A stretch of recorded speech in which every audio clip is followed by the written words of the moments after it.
नमस्कार साथियों। एक व्यक्ति जिसकी शादी हो चुकी है, वह एक शादीशुदा जीवन यापन कर रहा है और उसकी पत्नी के रहते हुए वो बाहर किसी ऐसी महिला के साथ जिसका विवाह हो चुका है और ये इस व्यक्ति को पता है कि वह एक विवाहित स्त्री है, उसके साथ अगर किसी फिजिकल रिलेशन में आता है तो ऐसी स्थिति को एडल्ट्री कहते हैं, जिसे जार कर्म के नाम से भी जानते हैं। लीगल लैंग्वेज है जार कर्म। तो जब कोई व्यक्ति विवाहित होते हुए किसी विवाहित महिला के साथ फिजिकल रिलेशन रखता है तो वह भारतीय दंड संहिता के सेक्शन 497 के तहत अपराधी माना जाएगा, जिसमें 5 वर्ष तक का कारावास और अर्थदंड दोनों से ही दंडित किया जाने का प्रावधान दिया गया था। ये भारतीय न्याय संहिता 2023 जो 1 जुलाई 2024 को लागू हो चुकी है, इसके पहले तक का प्रावधान था। बहुत सारे लोग हमारे क्लाइंट्स आते हैं और पूछते हैं कि एक्स्ट्रा मैरिटल अफेयर्स रखने की सज़ा क्या है। क्या हम अगर शादीशुदा होते हुए किसी अन्य महिला के साथ संबंध अपना रखते हैं तो क्या हमें जेल हो सकती है या हमें और भी किसी भी प्रकार की सज़ा का सामना करना पड़ सकता है। तो इसी चीज़ को क्लियर करने के लिए, स्पष्ट करने के लिए आज मैं इस वीडियो को लेकर के आया हूँ। तो बड़े ध्यान से अंत तक इस वीडियो को देखिएगा, क्योंकि आज के डेट में दोस्तों 10 में से 8 जो केसेज हो रहे हैं फैमिली कोर्ट के, परिवार न्यायालय के, जो भी मुकदमे इस तरह के आ रहे हैं पति पत्नी के बीच के, उसमें मैक्सिमम जो रीजंस हैं, मैक्सिमम काजेज जो हैं वो एक्स्ट्रा मैरिटल अफेयर्स के आते हैं। तो एक्स्ट्रा मैरिटल अफेयर्स पे वेरी क्लियर होना बहुत ज़रूरी है, पुरुषों के लिए भी और महिलाओं के लिए भी। तो दोस्तों हम पहले बात करेंगे 497 की, जिसमें एडल्ट्री को एक अपराध माना जाता था और उसके लिए सज़ा का प्रावधान था। तो क्या था 497 आईपीसी, उसके बारे में हम पहले बात कर लेते हैं। दोस्तों 497 आईपीसी में यह साफ साफ जो परिभाषा जो दी गई है उसके अनुसार एक व्यक्ति यह जानते हुए कि वह विवाहित है और जो जिस महिला के साथ उसके रिलेशंस हैं वह महिला भी विवाहित है, तो दोनों अगर विवाहित हैं और उनके बीच फिजिकल रिलेशन होता है तो ऐसी स्थिति में वह अपराध सिर्फ और सिर्फ पुरुष के लिए ही सिद्ध होता था। वह महिला अपराधी नहीं होती थी, उसे उसके दुष्प्रेरण के लिए सजा का कोई प्रावधान नहीं दिया गया था। केवल सजा का प्रावधान मतलब पुरुष के लिए था जो जिसने उसके साथ रिलेशन बनाया। अब पहल किसने की, इससे भी कोई लेना देना नहीं था। अगर पहल महिला ने की या पुरुष ने की, किसने किससे रिलेशन बनाया, किसने अपना हाथ पहले बढ़ाया, ये मायने नहीं रखता था। इसमें अगर कोई विवाहित व्यक्ति किसी विवाहित महिला के साथ फिजिकल रिलेशन में आता था तो वह अपराध केवल पुरुष का होता था, जिसके लिए पुरुष ही दोषी सिद्ध होता था पकड़े जाने पर, और उसे 5 वर्ष का कारावास और अर्थदंड दोनों से ही दंडित किया जाता था। अब क्या है, अब इस जो 497 था बीएनएस 2023 में इसे विलोपित कर दिया गया है, समाप्त कर दिया गया है।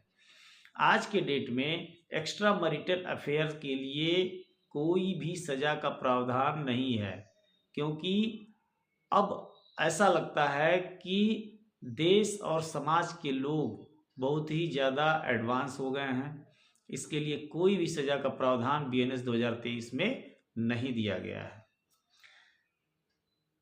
हो गया, जब हो क्या सकता है, अगर पुरुष है और पुरुष का किसी महिला के साथ कोई एक्स्ट्रा मैरिटल अफेयर है तो उसके लिए महिला जो उसकी पत्नी है, जिसका अफेयर चल रहा है, उसकी अगर पत्नी है तो मेंटल क्रुएल्टी के तौर पर सेक्शन 85 की तरह, जो पहले 498 था भारतीय दंड संहिता में, अब बीएनएस में 85 हो गया है, इसके तहत उसके ऊपर मुकदमा दर्ज करवा सकते कि मेंटल क्रुएलिटी में आ जाएगा। मेंटल क्रुएलिटी, मानसिक क्रूरता के तहत उसके ऊपर मुकदमा दर्ज करा सकती है।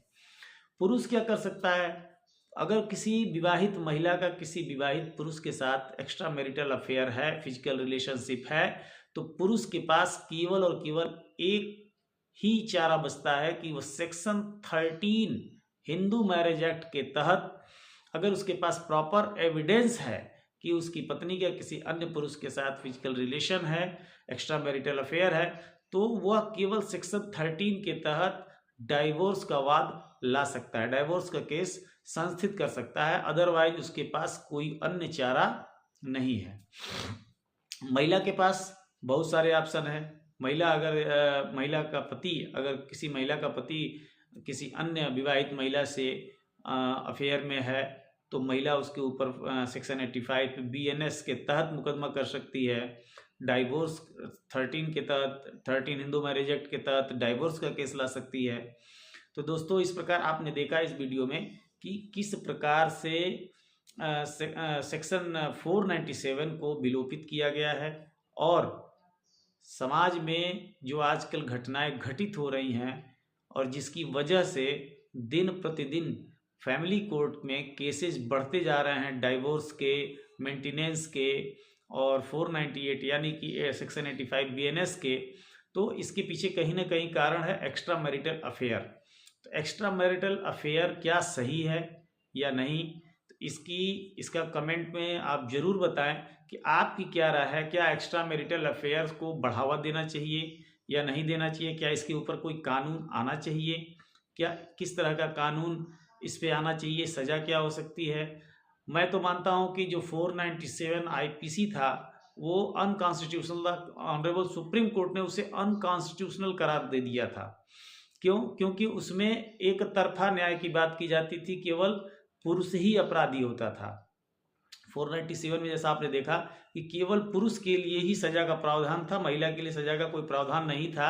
जबकि अगर यह साबित भी हो जाए कि हमारा कोई इसमें अपराध नहीं है, अपराध बोध नहीं है, दोष नहीं है, महिला के द्वारा पहल की गई थी, उसके बाद हम दोनों रिलेशन में आए या अफेयर में आए, तो ऐसी स्थिति में भी उसमें पुरुष को ही दोषी सिद्ध किया जाता था, दोषी माना जाता था, महिला का कोई दोष नहीं दिया जाता था। तो आप अपनी राय अवश्य कमेंट बॉक्स में बताएं कि इस प्रकार की जो घटनाएं घटित हो रही हैं एक्स्ट्रा मैरिटल अफेयर्स की, विवाहित होती हुई किसी अन्य विवाहित महिला के साथ या अविवाहित महिला के साथ जो अफेयर्स के मामले आ रहे हैं, जिसकी वजह से परिवार टूट रहे हैं, जिसकी वजह से लोगों के घर टूट रहे हैं, बच्चे सड़क पे आ जा रहे हैं, बच्चे अनाथ हो जा रहे हैं, तो क्या मतलब पति पत्नी के झगड़ों के बीच में बच्चों का भविष्य जो है वो धराशायी हो रहा है। जो क्या इस प्रकार के जो कारनामे हैं, जो इस प्रकार के अपराध कारित हो रहे हैं, इस प्रकार के वाद जो कोर्ट कचहरी में आ रहे हैं, क्या ये सही है या नहीं? इस पे अपनी राय अवश्य दें। अगले वीडियो में हम आपसे जरूर मिलेंगे दोस्तों। और इस प्रकार के कंटेंट अगर आपको अच्छे लग रहे हों तो कृपया अधिक से अधिक लाइक, शेयर और सब्सक्राइब जरूर करें। धन्यवाद। जय हिंद, जय भारत।